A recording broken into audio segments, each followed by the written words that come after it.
जय हिंद साथियों, स्वागत है आपका एक बार फिर से हमारे YouTube channel trust technique and science में। आज हम उपस्थित हैं गणित कक्षा 8 की प्रश्नावली 9.5 का 5वां प्रश्न और उसके सभी भागों का हल लेकर।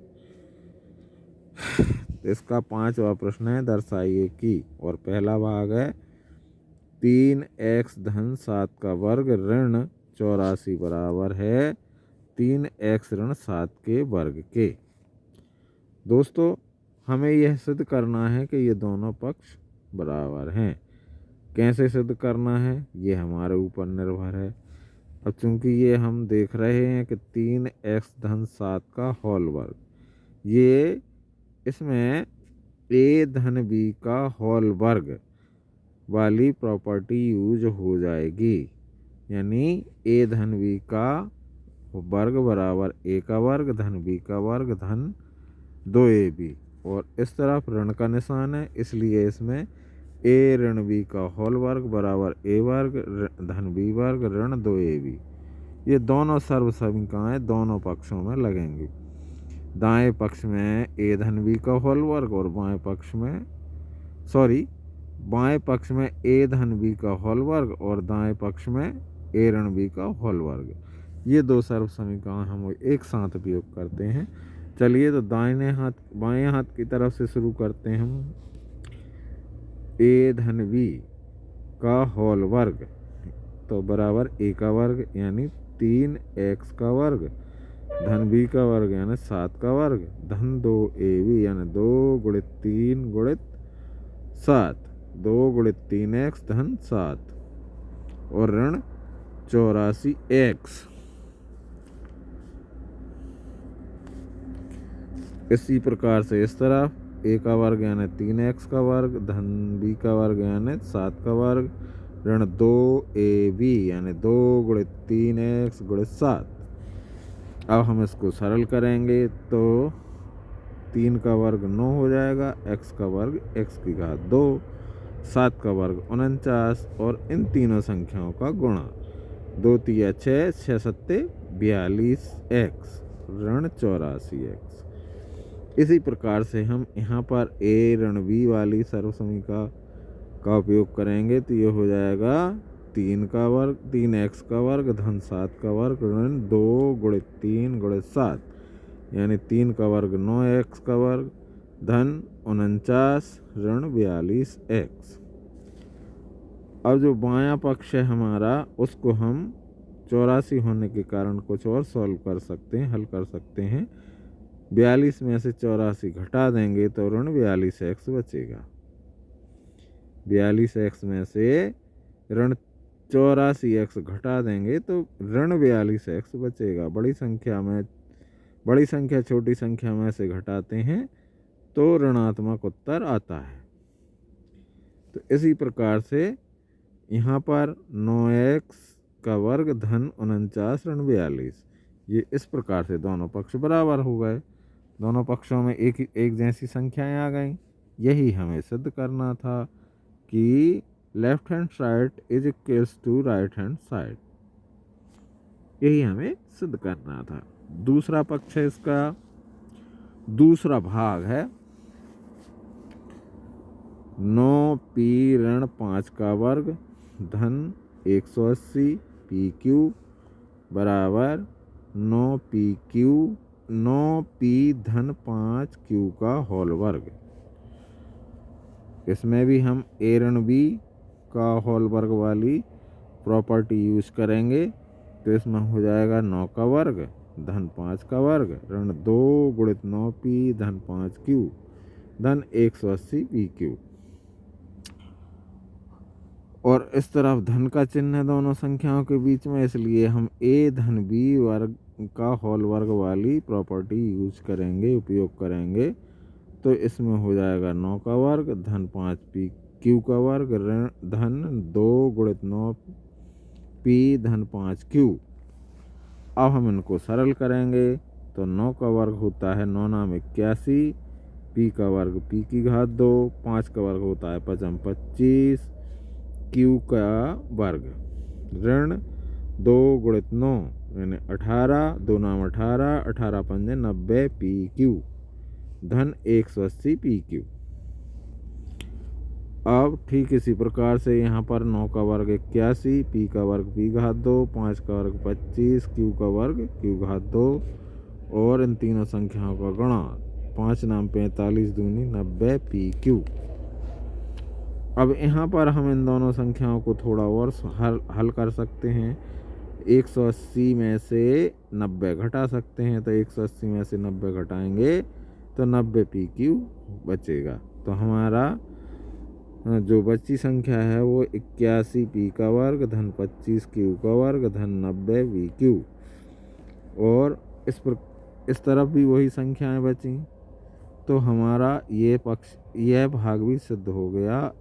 Left hand side is equals to R right hand side, we have to prove this, यही सिद्ध करना था। और तीसरा भाग है इसी प्रश्न का 4/3 m ऋण 3/4 n का होल वर्ग धन 2 mn बराबर है 16/9 m का वर्ग धन 9/16 n का वर्ग, ये सिद्ध करना है। तो इसमें केवल हम बाएं पक्ष को ही हल करेंगे, दाहिने पक्ष के साथ छेड़छाड़ नहीं करेंगे। तो हमने बायां पक्ष हल किया। इसमें a ऋण b का होल वर्ग बराबर a वर्ग धन b वर्ग ऋण 2ab वाली सर्व समीकरण का उपयोग करेंगे। तो a का वर्ग यानी 4/3 m का वर्ग धन b का वर्ग यानी 3/4 n का वर्ग, और 2ab 2 गुणित 4/3 m गुणित 3/4 n ऋण धन 2 mn। और ये दाहिना पक्ष जो है हम उसको एक वैसा ही का वैसा लिखते चलेंगे। ये हमने वैसा ही का वैसा यहाँ पर लिखा हुआ है। अब हम इसको सॉल्व करेंगे तो 4 का वर्ग 16, 3 का वर्ग 9 और m का वर्ग m की घात 2 धन 3 का वर्ग 9, 4 का वर्ग 16 और n का वर्ग n की घात 2। और यहाँ पर 4 से 4 कट जाएगा, 3 से 3 कट जाएगा, तो क्या बचा हमारे पास 2mn, ये 2mn ऋण में, और धन 2mn इसके साथ में लगा हुआ है। इस पक्ष में हमने कुछ किया नहीं है, तो ये एज इट इज यानी यथावत रहेगा। अब यहाँ पर ये दोनों संख्याएं बराबर हैं, एक धन है एक ऋण है, एक धनात्मक है एक ऋणात्मक है, तो ये एक दूसरे से आपस में घट जाएंगी। तो हमारे पास क्या बचा 16/n m की घात 2 धन 9/16 n की घात 2, यही दाहिने पक्ष में है 16/n m की घात 2 धन 9/16 n की घात 2। यानी यहाँ भी हमारा दायां पक्ष बराबर बाएं पक्ष के आ गया। Left hand side is equals to RHS, यानी राइट हैंड साइड, यही हमें सिद्ध करना था। चौथा भाग है 4PQ धन 3Q का वर्ग ऋण 4PQ ऋण 3Q का वर्ग बराबर है 48PQ वर्ग के।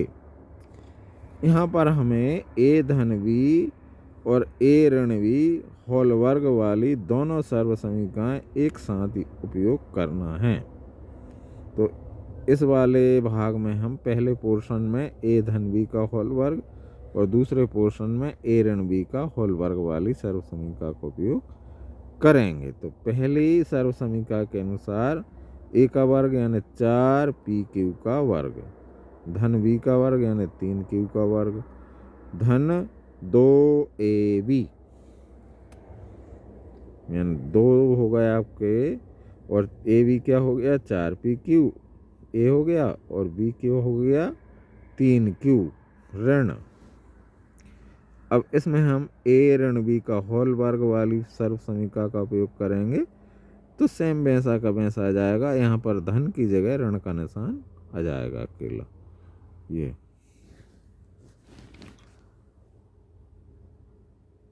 अब हमने इन दोनों को सरल किया तो 4 का वर्ग हो गया 16, पी का वर्ग पी की घात 2, क्यू का वर्ग क्यू की घात 2, 3 का वर्ग 9 और क्यू का वर्ग क्यू की घात 2 धन इन तीनों संख्याओं का गुणा कर दिया हमने।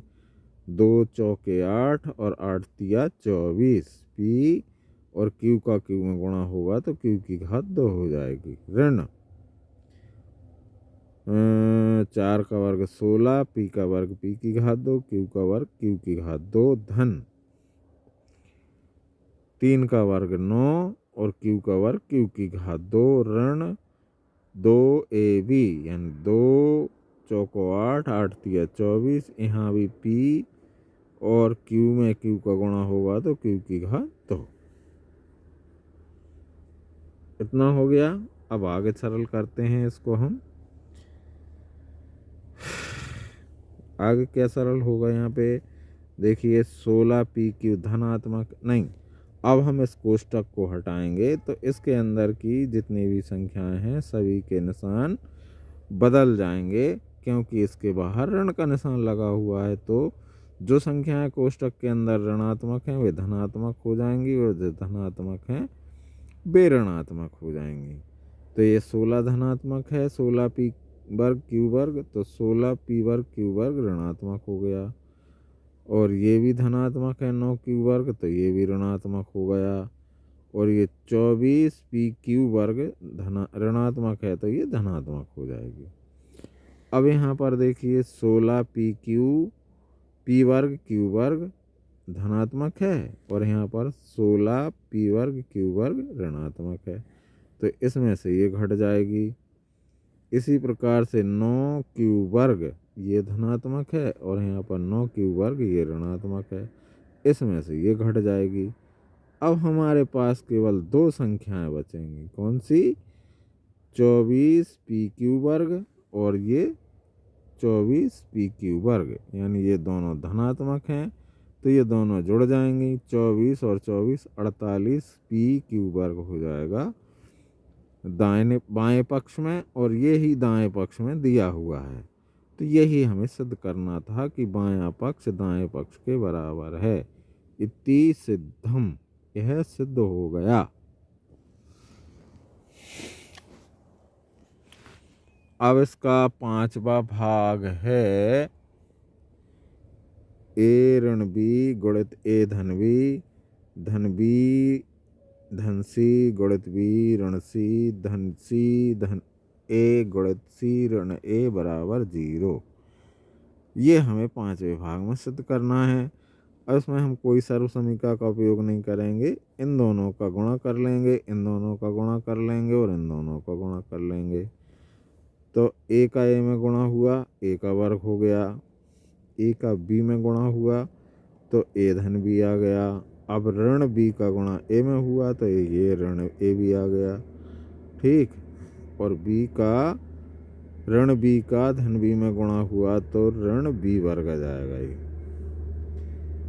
हाँ, अब दूसरा पोर्शन लेते हैं, दूसरा भाग लेते हैं। बी का बी में गुणा करेंगे तो धन बी वर्ग आ जाएगा। फिर बी का ऋण सी में गुणा करेंगे तो ऋण बी सी, और सी का बी में गुणा करेंगे तो बी सी, और सी और धन सी और ऋण सी का गुणा करेंगे तो ऋण सी वर्ग।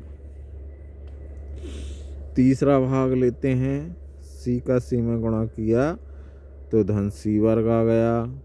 ठीक, और सी का ऋण ए में गुणा किया तो ऋण ए सी हो जाएगा। अब ए का सी में गुणा किया तो धन ए सी हो जाएगा, और धन ए का ऋण ए में गुणा किया तो ऋण ए वर्ग हो जाएगा।